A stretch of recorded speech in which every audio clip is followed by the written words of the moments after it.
Happy morning, happy afternoon, happy evening to all of you as you must be watching this episode from various corners of the world. Welcome you all to yet another episode of The Revolving Perspectives, powered by positivity and sponsored by continued efforts to bring in enlightenment. Today, we keep talking about perspectives in these interviews. Whenever we have our guest talking to us about their insights, we first talk about some perspective that we have picked up from that guest. Today, I'm going to talk about a perspective. All of us have problems, and whenever we are into those problems, people tell us that there is hope. You will come out of that problem.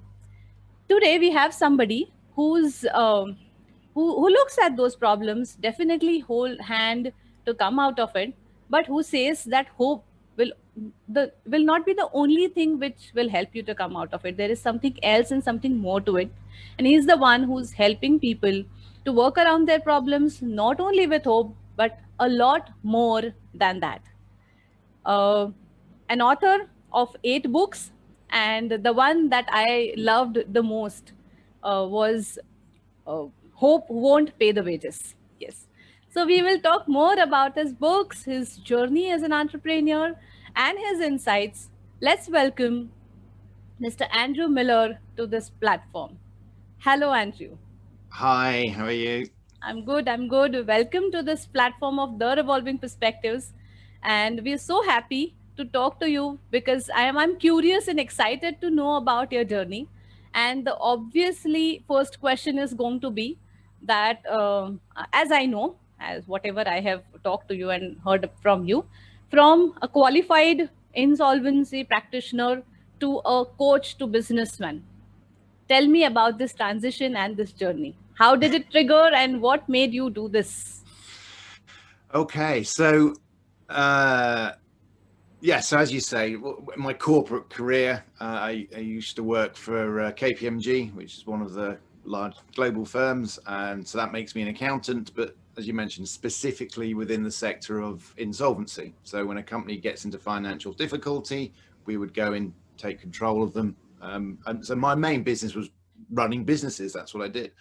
And I'd run the business, and then hopefully the idea is to sell it and keep it alive. And I did that for 16, 17 years in the UK. I worked in Australia. Got touched in other parts of the world as well. Pretty long time. Yeah. Oh, yeah. It's one of those things you sort of, I came out of university at the sort of time where it was still almost a case of you got a job and kind of stayed into it. It doesn't really exist now, but it was just that sort of, it wasn't unusual to be in one job for that length of time, and it just felt like you were going to be there forever, and or expected in many ways. Mm-hmm.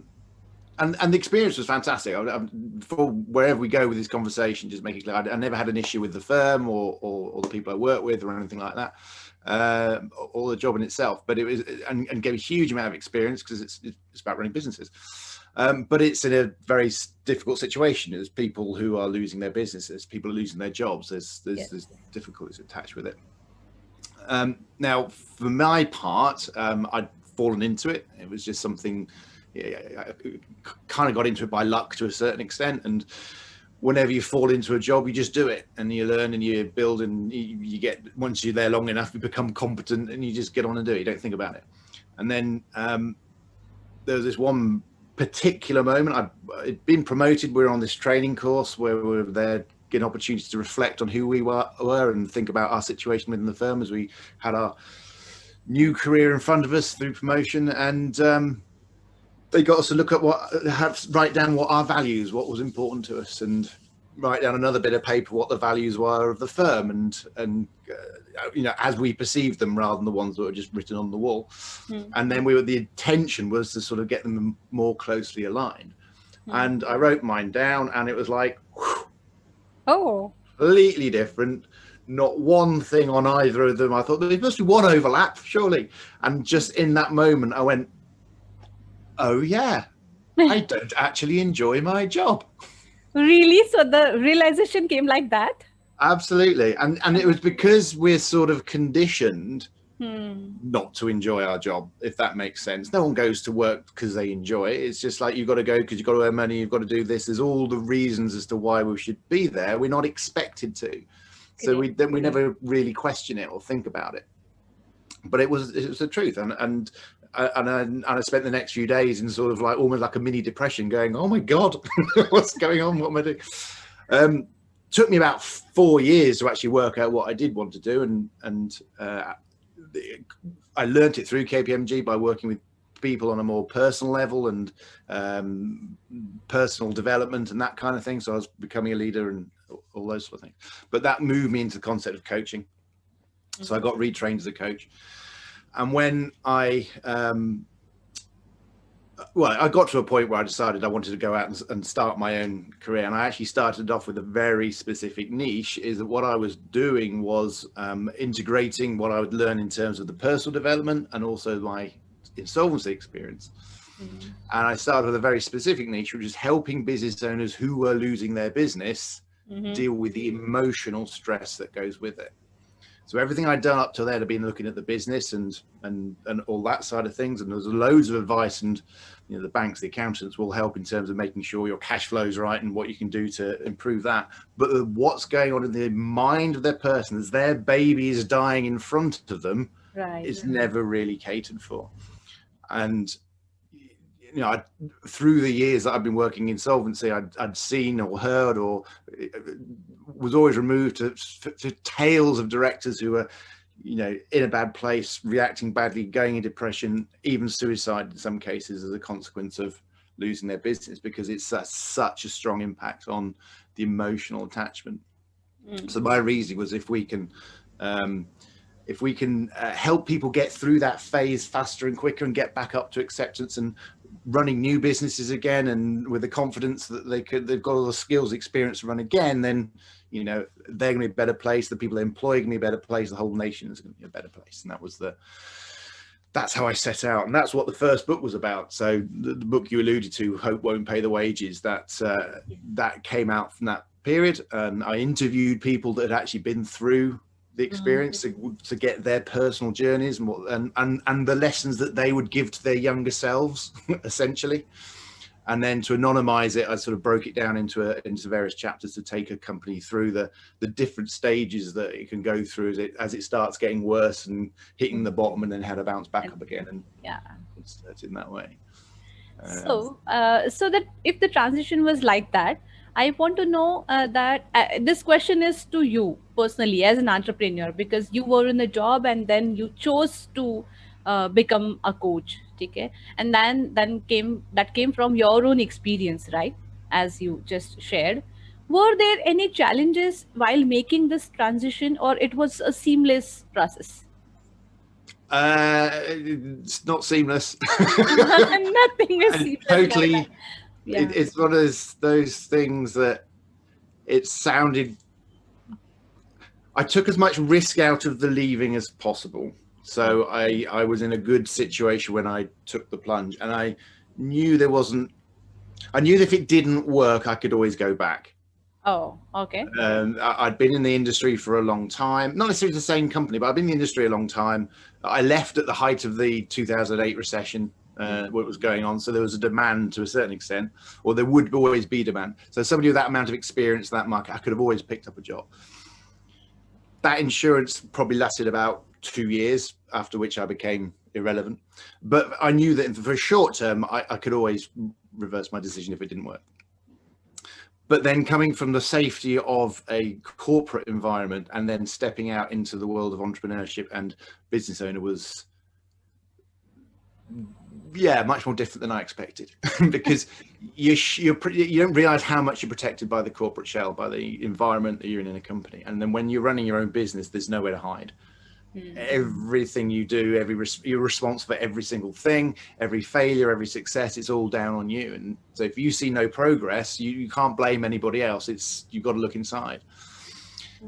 And it started bringing up all these sort of fears and challenges that I'd never even experienced before, or had been able to hide under the carpet in a job, well, I'd never been good at like sort of marketing and selling and that kind of thing. There was some people that were really good at networking and bringing work in, and the rest of us just did the job. I then discovered that was because my natural bent was not towards marketing and selling, and I found it really difficult because it started tapping into some inner fears and that kind of thing. So I really struggled to get up and running in terms of selling my business, because I was just entering into things I'd never experienced before. Right. And and even though logically and sensibly I knew a lot of the stuff, it was the stuff inside that I was actually holding me back. Okay. So once you started, I'm sure you must have come across a lot of issues, problems, and you the one who's coaching somebody on the same thing. And then this time probably you had to work on something which is about yourself. When was the first time when you had a fantastic experience as an entrepreneur? I mean, how long did it take from the time when you took the plunge, and then what was that experience which gave you a feeling that yes, you made a perfect choice and you are into a perfect profession? Okay, well, valid question, and I probably need to qualify things.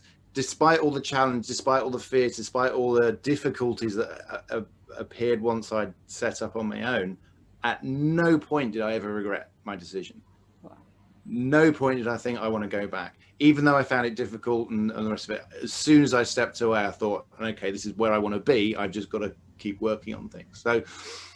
So to that end, it was almost instant, if you know what I mean. So there's frustration when things don't move as fast as you like, or you think you've got a great idea and other people don't think you've got a great idea, but you're always moving to the next step or finding where your energy comes from. So there's always both streaks going on at the same time. There's a huge bout of positivity because you know you're sort of in the right space, and there's also the challenges because you're coming against all these hurdles at the same time. So it's not an easy question to answer because it's this weird dichotomy, weird mix of everything going on. And it has got angles, no? You think from one perspective and there is something else also adding to it. So I understand. Yeah. It's not going to be but if to hit the to answer the question as it's probably maybe where it's intended from, if you want to, the first thing that felt like a proper success was probably as a consequence of the book that I'd written. I actually went down to see members of parliament, government, and they did actually ask me to be a policy advisor on business failure and advise them on what was going on. Now, it never actually went anywhere, which I'm kind of quite happy about because it's not necessarily that great fun working with them. Okay. But at least there were people starting to recognize that what I was talking about was important, that the human element within business was just as important as the financial stuff, and that what I was doing had, I wasn't completely balmy. There was some sense in it. So it sort of gave some validation to what I've been doing. It also opened up my mind to where it could go and what could happen. And but what was interesting, it was also at that point which led me to realize that I need to change direction for a bit. Yeah. And that what I thought was, I've got a handy little niche here that I could tap into, was actually something so much bigger. And I wasn't in the right space in terms of resources, whatever, to make that happen. So actually, let's go in a different direction for a bit, which has ultimately led me to where I am now and broadened things completely. Because what I then realized, just to sort of bring people up to space, is obviously the people who'd lost everything, they were not in a great place. That's the focal point. So we can understand why they weren't enjoying their business at the moment. And I'd come out of a job that I wasn't enjoying to do that. But then I was meeting people who were running businesses that were doing quite well. And I met people that run businesses doing incredibly well, and they weren't enjoying it either. Oh.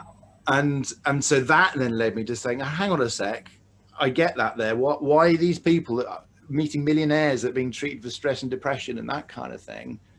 What's that all about? And from there came the thought around business enjoyment, which is what my brand is. And that actually, most of the problems and the stress are created about the drive for money, and money being the prime focus of business. And whilst I recognize that it's incredibly important, being an insolvency practitioner, it shouldn't be the prime focus, and it should be just one of the focuses. and that enjoyment actually is more important than money in itself. So you just mentioned about the government. You worked with the government as well, right? So we never got to do any actual work. I went down to have conversations and meetings with them. I proposed a scheme which would create a network of support for business owners that lose their business and get them back up on their feet. They started entertaining it. We started having discussions. They asked me to be an advisor, but never went any further than that. Oh, okay. So we got a certain point, but then government changed, people moved departments, policy shifted, and as these things often do, it went by that you almost answered my next question, because I was really curious to know, working with entrepreneurs, businessmen, and working with government, so what was the kind of difference that you figured out? And you almost answered that. Was there anything else to add to it? I mean, were you... Well, I think the general feeling is that you know, I don't want to disrespect anybody in government, but they don't really understand what it's like to be a small business owner or medium. Their mindset is generally at the large corporates, yes, and the big ticket players, who are important. I don't want to dismiss them either. You know, they're a fundamental part of every nation's industry. But the smaller players, there's so many more of them, and they actually make up a bigger percentage of the GDP of a country. And the mindset and the challenges and the thought process are completely different at that level. And it's really clear when you look at the decisions that are made in government and the things that they do. They don't get it. They don't get what it is to actually just sort of be completely reliant on yourself or maybe one other person scratching around making a living. Doesn't fit with their mindset. Yeah. So you were just talking about masses, and what I have read about you and what I know about you, you actually work with individuals, and individuals right from their problems that they face on day-to-day basis, right? And you take them right from that problem to think about a bigger thing, probably. There is a perspective to look at it that you have developed through your brand called Business Enjoyment. Am I right? Yeah, I think so. I mean, if we would take my perspective, is that the business element itself is actually quite straightforward and simple. We can always find new ways and new strategies of doing things, but the pure basics of business are simple and haven't really changed in thousands of years. The only reason why we can't get it to work is because of something inside of us. The challenges I was talking about, when the brick walls I was running into, and so you can set out, you know, whatever your challenge is, you can set out a strategy or a process to follow and go, okay, there, you've got that. But that doesn't mean anybody's going to follow it. Yes. What is the thing deep inside that's really holding us back? What's that fear that's stopping us picking the phone up and speaking to a new potential client, or putting that message on social media, or whatever it might be? You know, why are we not releasing that course when we know it's pretty much good enough, but it's not quite good enough, so we tinker with it for a little bit longer until it's perfect? All these little things underneath are the little bits that stop us actually getting where we want to do. So having run in business, I understand the concept of business and the fundamentals, so I can always provide that stuff, but the real change happens deep down inside. Right. Once you can make a change there, then you can make the other things happen. Right. So now this brings me to my next question, which I'm waiting to ask you. 8 books. I mean, you're author of 8 books. That's huge thing. So tell us more about this experience since when you've started writing and now you have reached to the 8th book. And I especially want to ask you about this book, which I mentioned in my introduction. It is about the hope. Yeah, hope. So that was the first book that I wrote, and the idea of it, when I first started down the route, it wasn't with the intention of writing a book. Mm-hmm. I was in this space of helping business owners that were struggling with their business and financially, and getting in front of them or finding them isn't that obvious. They don't sort of stick their hand up. it's not that easy. I was at a networking group. Somebody was doing a presentation. They were talking about LinkedIn and marketing, and they were saying, well, what you do is you go into, you find the LinkedIn group with your ideal clients in, and you add value, and you make your contributions, and you get known, and then people all flood towards you. Great advice, fantastic, but there's no LinkedIn group for companies about to go bust. Or at least it wasn't then. Times are different now. But certainly back then, you don't put your hand up saying, hey, everybody, I'm in financial difficulties. I'm really in crisis. It doesn't happen. And then so I sort of dismissed it originally, and then thought about it a bit deeper, switched it around. And thought, okay, well, if there was one, what would it look like? And so played in that space for a little bit. And quickly leapt to the point, well, maybe there would be a group of people who, the veterans of the world, people who had already been through it, that want to share their traumas, share their stories, give back to those that are going through it now, and that kind of thing, perhaps. And then it was a short leap from there of, well, forget the LinkedIn group. Why don't I just find them and interview them, get their stories and share those stories with other people and do that myself? So that set me just taking interviews with the intention of creating some articles. But as I started getting more and more, and the common themes coming through, I thought, ooh, got enough for a book here. And you know, and the fundamental point behind the title of the book, and what you've alluded to in the introduction, is that we a lot of our fears and problems and anxieties come when we start focusing on things that are outside of our control. And when we move into the state of hope, you know, the fingers crossed, maybe that win will come in, it'll be fine kind of thing. We're not taking responsibility for our actions, and we're not actually doing stuff. And certainly you'd see it when people get into financial difficulties, like rabbit in the headlights. It's sort of like paralysis, and you've got to get into action. And any fear, any challenge, any form of anxiety, when you get into action, then things happen and the fears can melt away. Now, sometimes you might make the wrong decision, but even so, going down the wrong route is still normally better than going down no route at all. So it does expand into all situations, but that it was specific to that context of, don't just sit there hoping that that big contract is going to come in and that the bank balance will magically find its way up. You've got to do something, and do something now, because otherwise you're going to be in difficulty. So it was a case of just pulling those together and editing it down into say bringing my own experiences in, and that's where that book came from. Okay. Great. So whatever experiences that I am listening from you, and whatever that I'm picking up, one thing is pretty sure, that you're talking to people who are facing problems, either financial or some other problems. How do you build that kind of trust, that emotional connect, which tells them that yes, they can open out things with you, and they can talk about their intimate things with you? How do you build that trust?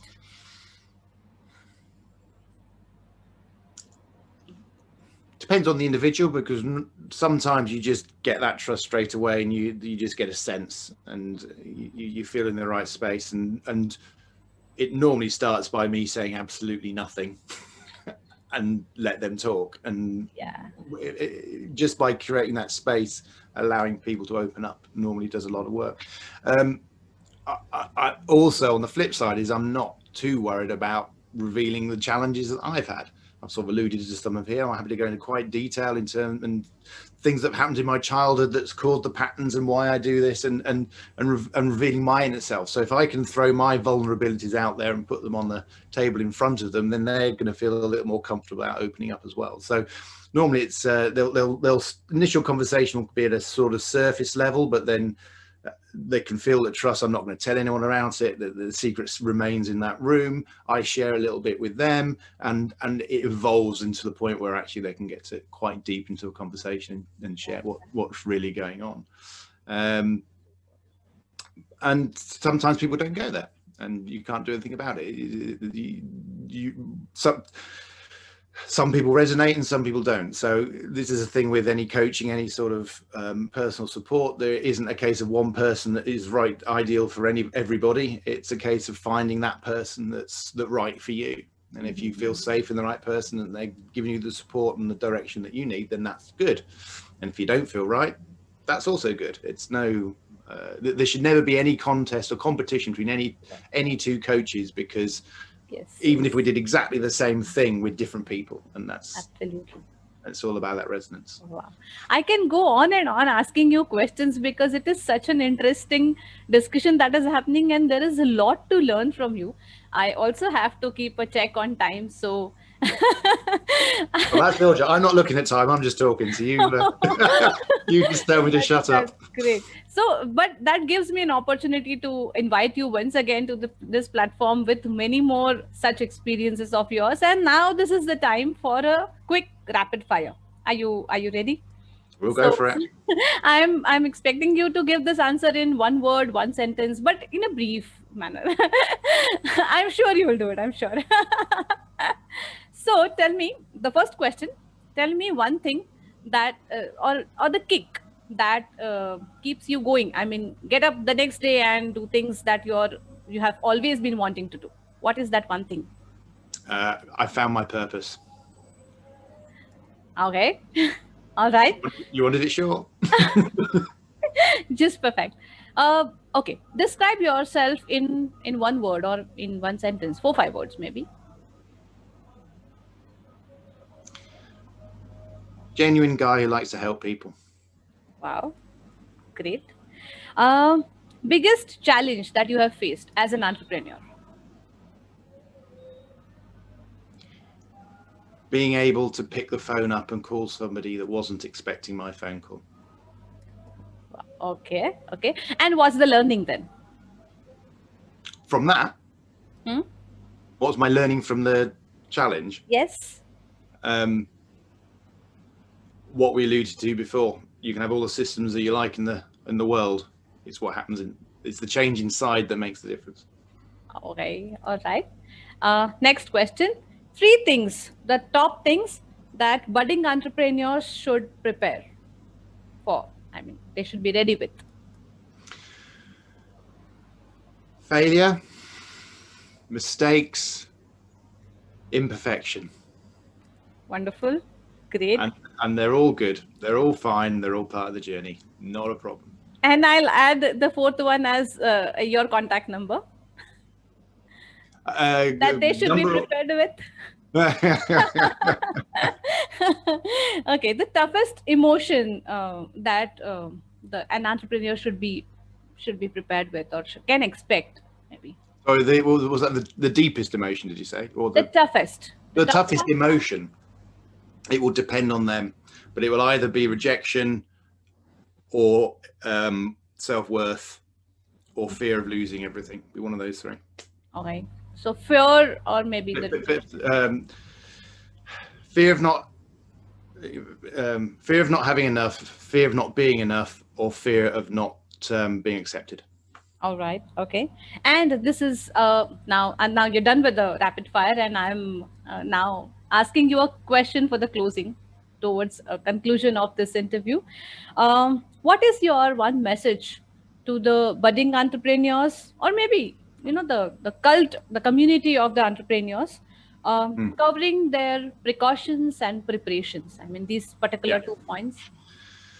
So the simple thing would be, find out why you're doing what you're doing. Your business should be about making a difference in somebody else's life, even if you're selling cups or jewelry or whatever it might be. It's about making a difference in somebody else's life, and you want that to be something that really means something to you, so that your business becomes important because you know what difference it will make in somebody else's life. Wow. And once you get connected to that, all the things we've talked about, the challenges, the issues, the emotions, that kind of stuff can be overcome. Wonderful. Wow. It was awesome talking to you and discussing things with you. And thank you so much for coming to our platform, the Revolving Perspectives. Thank you so much. And for our audience. So we have heard Andrew. We have heard that he works around the problems, and we have also heard his perspective to look at problems, and then the hope is not the only bridge that is building. He has got bridges towards your your things so that you can enjoy your business. That's his brand. And you find enjoyment in every single day that you're spending with your business. It's the oneness that he's talking about. Am I right, Andrew? I think you've summed it up quite nicely. Wow. Thank you so much. And we're looking forward to see you one more time on this platform sometime, definitely with your experiences and your insights. Thank you Brilliant. so much. Thank you very much for having me on. It's been an absolute pleasure.